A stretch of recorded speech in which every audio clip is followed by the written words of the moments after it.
Hello friends. তো দেখো বন্ধুরা,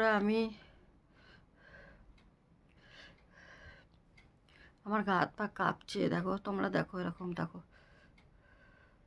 কাঁপছে, কথা বলতে পারছি না।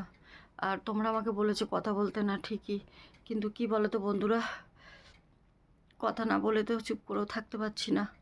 আমার মেয়ে আছে না, ওর সাথে আমাকে একটু কথা বলতেই হয়।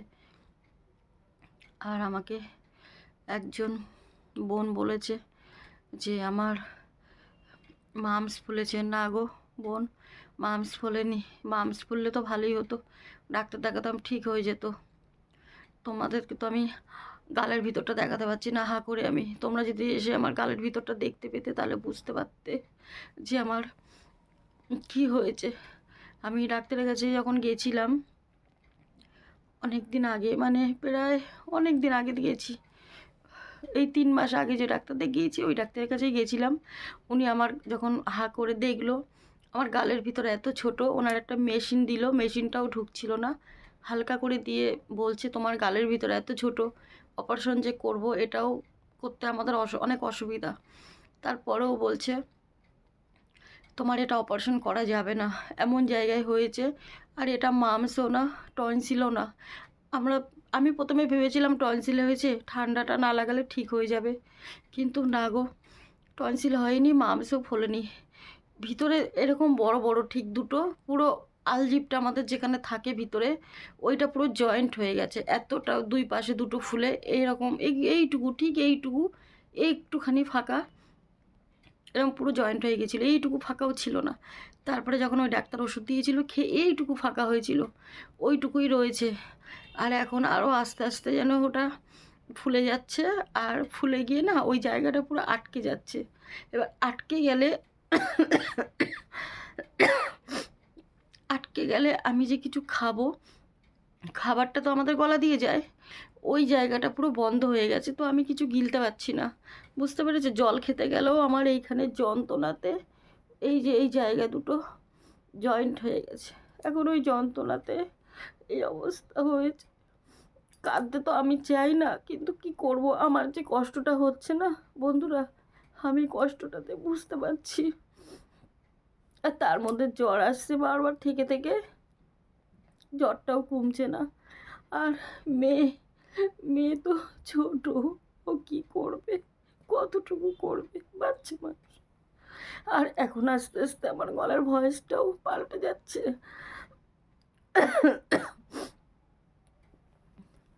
তো আমি ঠাকুরের কাছে এটাই প্রার্থনা করছি, সন্তোষী মার কাছে, যে আমার এটা ঠিক করে দাও। জানি না কি হবে, ডাক্তার তো অপারেশন করেনি। আর এক ডাক্তারের কাছে গেছিলাম, গলা যেখানে দেখায় সেখানে দেখে বলছি কি অবস্থা খুবই খারাপ, ইনফেকশান হয়ে গেছে, ওষুধ দিচ্ছি, একটু কমে যাক তারপর অপারেশন করতে হবে। আর সেই সময় আমার বড় একটা সার্জারি হয়েছিল, তোমাদের বলেছি না, টিউমার হয়েছিল আমার পেটে, 5টা টিউমার হয়েছিল। ওর বড় সার্জারির পরে এইটা ধরা পড়েছে। তখন পরপর এই দুটো অপারেশন করা সম্ভব ছিল না, তো সেই জন্য বন্ধুরা করতে পারিনি। আর আমি আর ডাক্তারও দেখাতে পারিনি, টাকা তো ছিল না। আর আমার ওই অপারেশন করতে, সুস্থ হতেই যেটুকু মেয়ের জন্য জমিয়ে রেখেছিলাম, অনেক কষ্ট করে আমি সেলাই করে করে একটু একটু করে জমিয়েছিলাম, তিল তিল করে, সেই টাকা দিয়ে আমার মেয়ে আমাকে অপারেশন করে সুস্থ করেছে। আর আজকে সেইটা হওয়ার পরেই আমার এটা ধরা পড়েছে।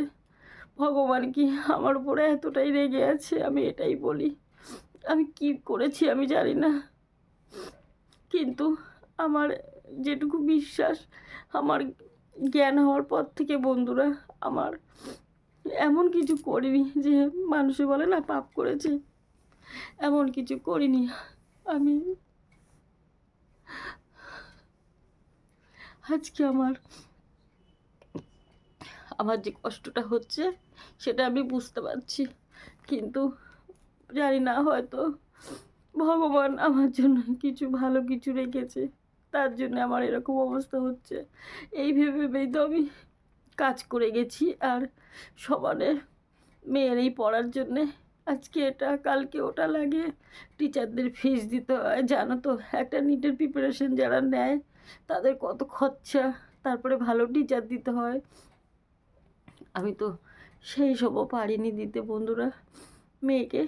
আমার মেয়ে একা পড়ে, যে টিচারটা পড়াতো তার বললাম না 3 মাস ফিস, 2 মাসের দেওয়া হয়নি, ডিউ আছে, এখনও ডিউ আছে, দিতে পারিনি। আমার মেয়েকে না করে দিয়েছে পড়া, তাই আমার মেয়ে এখন আর পড়ে না, এখন একা একা ঘরে বসে পড়ে। জানি না কি হবে, বাস ঠাকুরের কাছে ডাকছি, মা সন্তোষী মা আমার মেয়েটাকে দেখো। আর তোমরা আছে বন্ধুরা, তোমরা যে আমাকে কমেন্ট করো, আমার এত ভালোবাসো, আমিও তোমাদের খুব ভালোবাসি, তাই আমি তোমাদের কাছে বলি। আর একজন বলেছে দাদা ভাই আমাকে সুজি খেতে। হ্যাঁ, আমি লিকুইড খাবারই খাচ্ছি, কিছু তো খেতে পাচ্ছি না, কিন্তু ওষুধগুলো যে কড়া কড়া ওষুধ না, ওটার জন্য তো লিকুইড খাবার কিছু খেলেও হবে না। ডাক্তার বলেছে একটু ফল খেতে, জ্যান্ত মাছের ঝোলটা খেতে, যেহেতু আমার একটা এত বড় অপারেশন হয়েছে, তো আমার গায়ে রক্ত নেই। এবার সেটা খেতে গেলেও তো টাকা লাগে, বলো টাকা ছাড়া পৃথিবীতে কী আছে। মানুষে যতই বলে যে টাকাটাই কি সব, কিন্তু বন্ধুরা আমি এখন বুঝতে পারছি আমার যেতে এরকম হয়েছে, তো আমি বুঝতে পারছি পৃথিবীতে বাঁচতে গেলে না টাকাটাই মনে হয় সব। মানুষের ভালো মানুষের পাশে কেউ থাকে না, কিন্তু খারাপ মানুষের পাশে সবাই দাঁড়ায়। আজকে আমি এতটা অসহায়, আমার মেয়েটাকে নিয়ে পাশে কেউ নেই। আমি জ্বরটা আসছে, জ্বরটা কমছে না।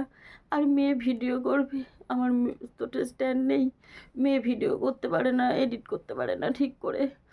আর ও তো বাচ্চা মানুষ, ও তো কোনোদিন করেনি, আমিই তো করতাম ভিডিও। আমার চ্যানেলের এই যে এডিট করা, সারাদিন কাজ করে সেলাইয়ের কাজ করে এসে এগুলো করা। কিন্তু বন্ধুরা এখন আমার এমন অবস্থা হয়েছে, আমি কি করে যে ভিডিও করব, আর কি করে আমি কাজ করতে বেরোবো। এখন তো আবার ঠান্ডা লাগানোই বারণ করেছে। যখন গরমকাল পড়ে সেই সময়ও আমার গলায় গরমের মধ্যেও পেঁচিয়ে রাখতে হয়। কেন বলো তো, ওটা না পুরো জয়েন্ট হয়ে গেছে, এতটুকু যে ফাঁকা আছে। আমি অনেক কষ্ট করে করে ওখান থেকে গিলে খাই, কিন্তু এখন সেটাও পাচ্ছি না। পুরো আমার গলাটা পুরো ফুলে অবস্থা খুবই খারাপ হয়ে গেছে। তো এখন ডাক্তার বলেছে এক্ষুনি ওটি করতে পারলে তো ভালো হতো, কিন্তু আপনার তো অবস্থা ভালো না, গায়ে রক্ত নেই, তারপরে হিমোগ্লোবিন কম, হিমোগ্লোবিন একদম কমে গেছে। যেখানে বন্ধুরা আমার হিমোগ্লোবিন কোনোদিন কমতো না, সব সময় ঠিক থাকতো। আমার এত বড় অপারেশন হয়েছে জানো তো, তবু আমার গায়ে একটু রক্ত দিতে হয়নি। আমার শরীরে এতটাই ভালো ছিল, আমি এত পরিশ্রম করেছি, এত বড় একটা অপারেশন হয়েছে, তবু আমার শরীরে প্রথমে যখন ডাক্তার ওটিতে নিয়ে গেছিলো না, বলেছিল আমার মা বাবাকে রক্ত লাগবে, 2 বোতল রক্ত লাগবে। কিন্তু যখন অপারেশন করতে নিয়ে গেল, ডাক্তার বলে দিল রক্ত লাগবে না। ডাক্তার একটা কথাই বলেছিল, আমার বয়স তো কম। তখন ডাক্তার বলছে যে এটা কি করে হলো মনা তোর, যখন আমার পেটে এই অবস্থা, মানে টিউমার বাস্ট হওয়ার দিকে ছিল, 5টা টিউমার, পুরো পেটের নাড়ি ভুড়ি সব জড়িয়ে গেছিলো। সেই সময় ডাক্তার আমাকে বলছে মনা তোর কেউ নেই, হাজবেন্ড নেই। আমি বলেছি হাজবেন্ড আমাদের সাথে থাকে না। উনি ডাক্তার তো, উনি নিশ্চয়ই কিছু বুঝেছে তাই বলেছে। তখন ডাক্তার বলেছে একটা মেয়ে এত কম বয়সে এত বড় অপারেশন কোনো দিন, এটা তার মধ্যে আমার মিসক্যারেজ হয়েছিল, আমার 6 মাসের বেবি সিজার করতে হয়েছিল। তো এই জন্যে পরে যখন আমার এই যে বললো বেবি একটা, তখন ডাক্তার একটা কথাই বলেছিল যে তোর মেয়ে ভালো থাক, তুইও ভালো থাক। আর বাড়িতে গিয়ে যখন ওটি হয়ে যায়, যেখানে 1-1.5 ঘন্টার ওটি, আমাকে আর 3 ঘন্টা লেগেছিল, তখন আমার মা বাবাকে, আমার মেয়েকে বলেছিল মাকে কিছু বলতে না, আমাকে কিছু বলতে বারণ করেছিল। আমার মেয়ে আমাকে কিছু বলেনি। আর ওইগুলো না আমার মেয়ে ভিডিও করেছিল, মানে যেহেতু আমার মেয়ে নিটের প্রিপারেশন নিচ্ছে ডাক্তার জানতো, তো ডাক্তার বলেছিল, আমার মেয়ে তখন এইচএস দিয়েছে, বলেছিল যে তোর চিন্তা, আমি খুব কাঁদছিলাম তো, হাই প্রেশার হয়ে গেছিলো, আমার খুব টেনশন হয় একটুতেই, যেহেতু এত কম বয়স থেকে মেয়েকে সামলাচ্ছি, সংসারটাকে সামলাচ্ছি। তো বন্ধুরা, তো ডাক্তার বলছে তোর টেনশনে হাই প্রেশার হয়ে যাচ্ছে, আমরা কিন্তু ওটি করতে পারবো না। তখন গলার এই সমস্যাটা ছিল না। তারপরে ওটি করার পর ডাক্তার বলল, "মনা ভালো ডাক্তারটা খুবই ভালো। আজকে ওনার জন্যই আমি বেঁচে আছি। তাই ওনার আমি ভগবানের পর ওনাকেই দেখি। কেন উনি আমাকে বাঁচিয়েছে, আমাকে সব জায়গা থেকে ফেরত দিয়েছিল। হসপিটাল, তারপরে আরজিকর আরজিকর হসপিটাল, সাগর দত্ত, যে নিজে বড় একটা নার্সিং হোম, ওখান থেকেও ফেরত দিয়েছিল আমরা করতে পারবো না। কিন্তু ব্যারাকপুরে যে ডাক্তারকে আমি দেখাই, পি বিশ্বাস, উনি এত ভালো ডাক্তার, উনি আমাকে অপারেশনটা করে। তখন উনি বলেছিল যে, "তোর কিচ্ছু হবে না, তুই কাঁদিস না।" আমি শুধু একটা কথাই বলেছি, "ডাক্তারবাবু, আমি যদি মরে যাই, আমার মেয়েটার কেউ নেই, আমাকে বাঁচিয়ে দিন।" আমি তো তখন বেঁচে এসেছি ঠাকুরের, ডাক্তারের দয়ায় আর আমার সন্তোষী মার কৃপায় বেঁচে এসেছি। কিন্তু বন্ধুরা, আজকে আমার গলায় যে সমস্যাটা হয়েছে, এটা কোনো মাম্পস, টনসিল কিচ্ছু না। কী যে হয়েছে সেটা এখনও ডাক্তার বলতে পারছে না।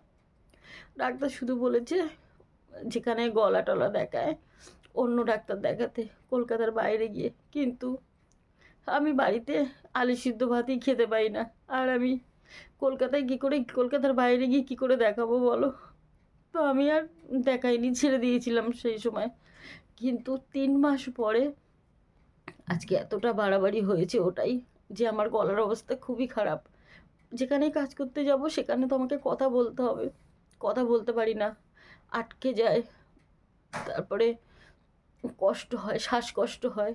তো ডাক্তার বলে যে, "টেনশন করবি না, এখন মানুষের বেশি হার্ট অ্যাটাক হচ্ছে", এরকম বলেছে। আমার খুব টেনশন হয় আর আমি একটুতে নার্ভাস হয়ে যাই। আসলে নার্ভাস হওয়ার কারণটা কী বলো তো বন্ধুরা? যার জীবনে কেউ নেই, তার নার্ভাস হওয়ারই কথা বলো। তো আজকে আমার যে টেনশন, মেয়ের পড়াতে পারছি না, টিচার নেই, মেয়ের খাতা বই নেই, মেয়ের মক টেস্ট পেপার নিতে হবে। এখন আমার মেয়েকে একটা পেন কিনে দেওয়ার ক্ষমতাও আমার নেই। মেয়ে বুঝতে পারছে আমার মা ছাড়া আমি তো অন্ধকার, মা না থাকলে আমার কেউ নেই, মেয়েও জানে। তো ও কষ্ট পাচ্ছে, আমি বুঝতে পারছি। বসে বসে মেয়েকে সামনে দিয়ে কিছু বলতে পারি না। এখন আমি এখানে ভিডিও করছি, মেয়ে, এখানে মেয়ে নেই, এ দেখো। আর এই গরম পড়লেও বন্ধুরা সবসময় আমার গলায় এই পেঁচিয়ে রাখতে হয়, তার কারণ আমার গলায় এরকম ফুলে যায়। আর এই ফোলাটা কমছেই না, কিছুতেই কমছে না। এর আগেও আমি অনেক ওষুধ কিনে কিনে খেয়েছি ওষুধের দোকান থেকে, যেহেতু আমি ডাক্তার দেখাতে পারি না। তো যখনই গলায় সমস্যা এরকম একটু বেড়ে যেত, তখনই আমি ওষুধ কিনে খেতাম। এখন কিসের থেকে ইনফেকশান হয়েছে আমি জানি না। যখন আমি কাশতাম ব্লিডিং হতো। এবার এরকম ২-৩ বার হয়েছে, তো আমি কাউকে কিছু বলিনি ভয়ে। কাকে বলবো? মা বাবাকে তো দেখেছো তোমরা, আমার বয়স্ক মা বাবা, তাদেরকে কি বলবো? আর মেয়েকেও তো বলতে পারবো না। তো কাউকে বলিনি, ওষুধ কিনে খেয়ে যেতাম। খেতে খেতে আজকে জিনিসটা এতটা হয়েছে, আর এখন যে অবস্থা হয়েছে, আর কিছু করতে পারছি না, কিচ্ছু করার নেই। এক্ষুনি যদি আমি মরে যেতে পারতাম মনে হয় ভালো হতো। আমার বাঁচতে আর একটু ইচ্ছে করছে না। আমি মেয়ের কষ্টটাও দেখতে পাচ্ছি না। জানি না আমার আর কত পরীক্ষা নেবে সন্তোষী মা। আমি সন্তোষী মাকেই সবসময় ডাকি, সন্তোষী মার ভক্ত আমি। তাই আমি সবসময় সন্তোষী মাকেই বলি, আমার মেয়েটার জন্যে আমাকে একটু বাঁচিয়ে রাখো কয়েকটা বছর। কিন্তু বন্ধুরা, আমি যদি আজকে মেয়ের পড়ার কিছু কিনে দিতে না পারি, তাহলে আমার মেয়েটাকে আমি কী করে পড়াবো? আমার মেয়ের একটাই স্বপ্ন, ছোটোর থেকে দেখেছে, ও ডাক্তার হতে চায়। ডাক্তার হয়ে মানুষের সেবা করতে চায়। আমাকে এই কথাটা সবসময় বলতো। আমি ভাবতাম ছোট তো, তাই এখন বলছে। কিন্তু ওর ওই স্বপ্নটাই থেকে গেছে। বড় হয়েও এখনও ওটা ছাড়া আর কিচ্ছু করতে চায় না। আমি বলি, "সোনা, আমার টাকা নেই, আমি কি করে পড়াবো? তুই অন্য কোনো কিছু কর।" বলে, "মাম্মা, আমি ডাক্তার হতে চাই। আমি ডাক্তার হলে তোমার সব ঠিক হয়ে যাবে, সব কষ্ট।" কিন্তু আজকে যদি আমি মেয়েকে টিচার দিতে না পারি, পড়াতে না পারি, ও কী করে পরীক্ষা দেবে বলো? তো বন্ধুরা, এই কষ্ট করে করে আমি আর সহ্য করতে পারছি না। আমি যদি, আমার মুখটুক পুরো ফুলে গেছে। তো তোমরা আমাকে বলেছো ঠিকই, তোমরা আমাকে আমার জন্যে তোমরা আমাকে এত ভালোবাসো, এত ভালোবাসছো, এত ভালোবাসা দিচ্ছ। সেই জন্যই বন্ধুরা তোমাদেরকে বলছি, আমার টনসিল, মাম্পস কিচ্ছু না এটা। আমি অনেকবার ডাক্তার দেখিয়েছি এর আগে। এটা একটা ইনফেকশন থেকে এরকম হয়েছে। কি ভাইরাস ঢুকেছিল গলায়, কিভাবে ঢুকেছে তো বলতে পারবো না আমি। কোনো খাবারের সাথে বা কোনো খাবারের মাধ্যমে নাকি এই ভাইরাসটা ঢুকেছে, ডাক্তার বলেছে।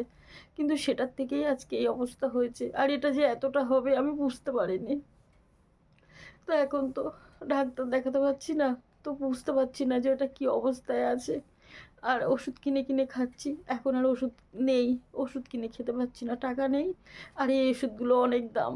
যে ওষুধগুলো আমি নিয়ে আসতাম না এই ওষুধের দোকান থেকে কিনে কিনে, 3 দিনের ওষুধ দিত 700 টাকা, 900 টাকা। তো এই ওষুধটা কিছুদিন বন্ধ হয়ে গেছে খাওয়া টাকার জন্যে। তারপর থেকেই গলায় এই অবস্থাটা বেড়ে গেছে। বলেছিল কন্টিনিউ ওষুধ খেয়ে যাও, একটু হলেও কমে যাবে। আর এখন এতটা ফুলে গেছে।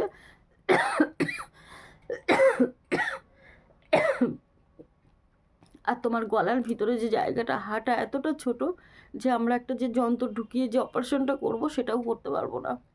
অনেক অসুবিধা হবে।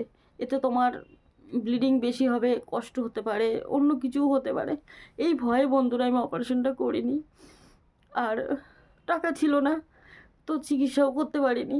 কিন্তু এখন এমন অবস্থা হয়েছে, আমি তো আর কিছু করতে পারছি না। আমার মেয়েটার জন্যে আমি বাঁচতে চাই আরও কয়েকটা বছরও। মেয়েটা নিজের পায়ে দাঁড়িয়ে যেত, তারপরে আমি মরেও শান্তি পেতাম। আমি তো মরেও এখন শান্তি পাবো না, কারণ আমার মেয়েটা, ওর তো পড়াশোনা সব থেকেই গেল। ওকে কে পড়াশোনা করাবে, কে পড়াবে, কে কী করবে? মেয়েটা যদি আরেকটু বড় হতো, যখন আমার মেয়ে খুব ছোট ছিল, আমি বলতাম আমি পড়াশোনার জন্য তোর পয়সা জমিয়ে রেখে দিচ্ছি, টাকা জমাচ্ছি, সেই টাকা দিয়ে তো আমাকে অপারেশন করিয়েছে। আমি কিছুতেই করতে চাইনি তখন। মেয়ে বলেছিল মা তুমি ভালো হলে আমি আবার পড়তে পারবো, তুমি আবার জমাতে পারবে। তখন কি ভেবেছিলাম যে আমার এরকম অবস্থা হবে? কোনো রোগ কি বলে আসে বন্ধুরা বলো তো? আর আমার মা বাবার তো, মা যে ফোন করেছিল সকালবেলা, মা আজকে খুব কাঁদছিল। বলছে তোর এই একটা বড় অপারেশন হয়েছে, এখন তোর এই অবস্থা, আমিও কিছু করতে পারছি না। আর একজন বলেছে, এক দাদাভাই জিজ্ঞেস করেছে যে আমার ভাই নেই। হ্যাঁ আমার ভাই আছে দুটো, কিন্তু তারা তারা দাদাভাই আলাদা থাকে, বিয়ে করেছে, করে যে যার মতন আলাদা ঘর ভাড়া থাকে। এক ভাই সে শ্বশুরবাড়ির থেকে জায়গা পেয়েছে একটুখানি, তো সেখানে ঘর করে থাকে। আর বড় ভাই, ছোট ভাইটা ভাড়া থাকে। আর বড় ভাইয়ের একটা মেয়ে, সেও পড়াশোনা করছে, ছোট মেয়ে, ওই 2-এ পড়ে মনে হয়, 2-এ পড়ে। তো ওই ভাই মা বাবাকে 500 টাকা করে দেয়। ছোট ভাই 500 টাকা দেয়, আর বড় ভাই 500 টাকা দেয় সপ্তাহে। তো সপ্তাহে 500 টাকা করে 2000 হয় মাসে, ওরা দুজন দেয়। ওই দিয়ে মা বাবা আর আমার বাবা যে টুকটাক পুতুল টুতুল করে তোমরা দেখেছো, ওই দিয়ে ওদের ঘর ভাড়া চলে, আর সংসারটা ওই কোনো রকমে চলে। আর আমি যখন আগে ভালো ছিলাম, তখন আমি 50 কেজি করে চাল কিনে দিতাম যখন আমি কাজ করতাম। আমার এই কিছুদিন ধরে, এই 6-7 মাস ধরে আমি আর দিতে পারি না, কারণ আমার এই শরীর ভালো থাকে না। আজকে এই যখন তখন ঠান্ডা লেগে যায়, কাজ করতে যেতে পারি না। আমি তো সেলাই, আমি কাজ না করলে তো টাকা পাই না। আমি কাজ করি তবে সপ্তাহে টাকা পাই। সেই টাকাটা আমার লোনে দিয়ে দিতে হয়। তারপর থেকে মা বাবাকে আর দিই না। মা বাবাকে বলেছি মা আমার লোনটা শোধ হয়ে যাক, তারপরে আমি তোমাকে ঘর ভাড়াটা মাসে মাসে আমি দিয়ে দেবো। আর কি করে দেবো বন্ধুরা বলো? আমি তো কাজই করতে পারছি না, কোথার থেকে দেবো? আমি এমন একটা অসহায় মা যে আমার নিজের মেয়েকে দেখতে পাচ্ছি না, পড়াশোনা করাতে পারছি না। আমার মা বাবা, বয়স্ক মা বাবা, তাদেরকে দেখতে পাচ্ছি না। আমার বেঁচে থাকারই কি দরকার? আমার মরে যাওয়াই ভালো।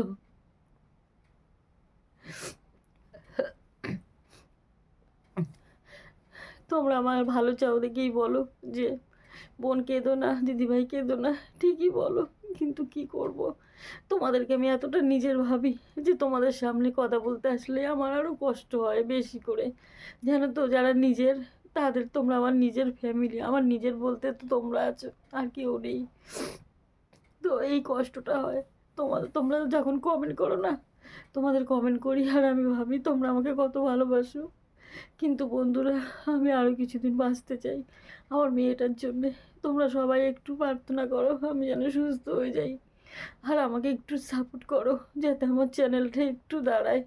একটু আমার চ্যানেল থেকে যদি একটু আর্নিং আসতো, তার জন্যই তো কষ্ট করে কাজ করছিলাম আর এই ভিডিও দিচ্ছিলাম, ইউটিউবে চ্যানেলটা খুলেছিলাম, যে একটু কষ্ট করে যদি চ্যানেলটা দাঁড়ায় তাহলে আমার এখান থেকে একটা আর্নিং আসতো, আমার মেয়ের পড়াতে পারতাম, মা বাবাকে কিছু হেল্প করতে পারতাম।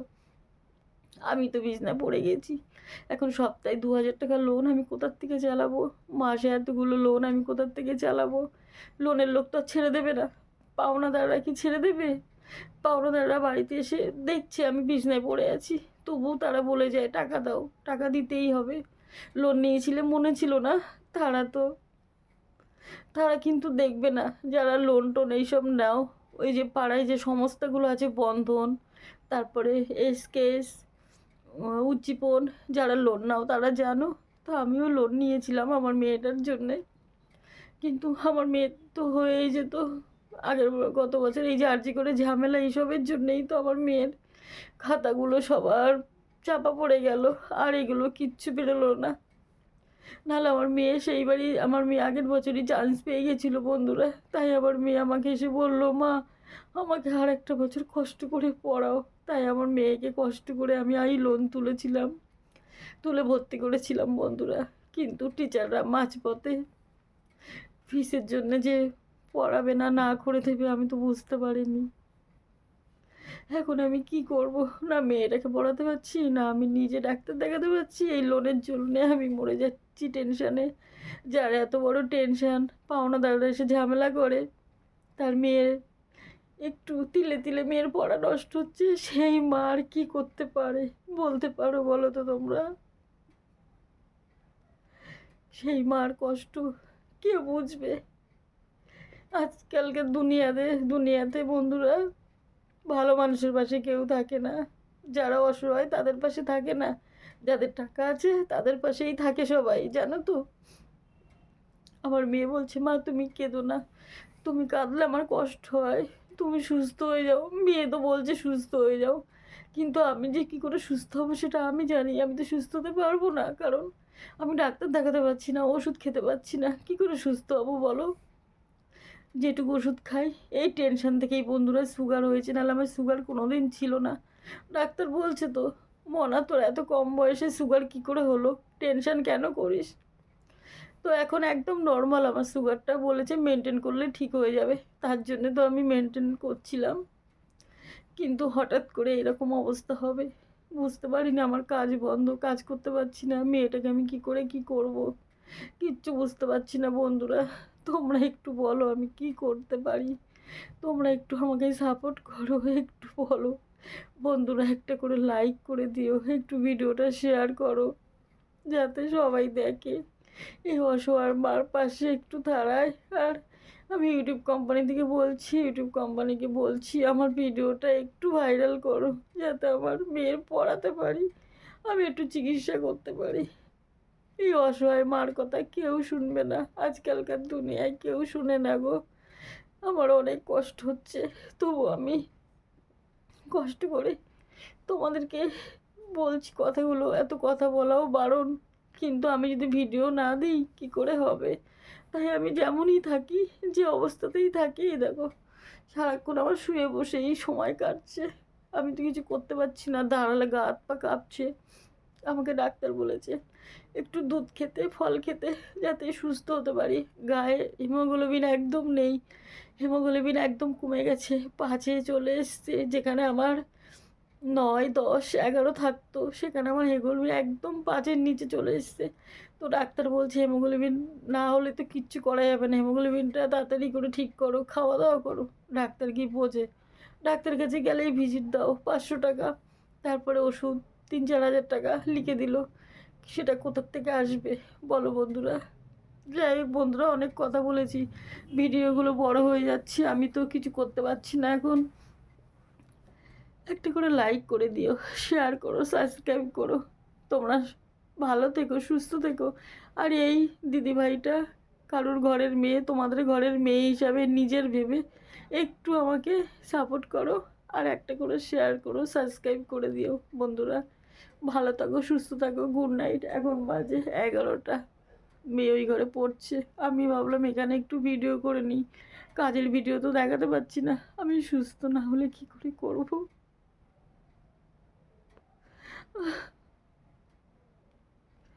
ভালো থেকো, সুস্থ থেকো বন্ধুরা।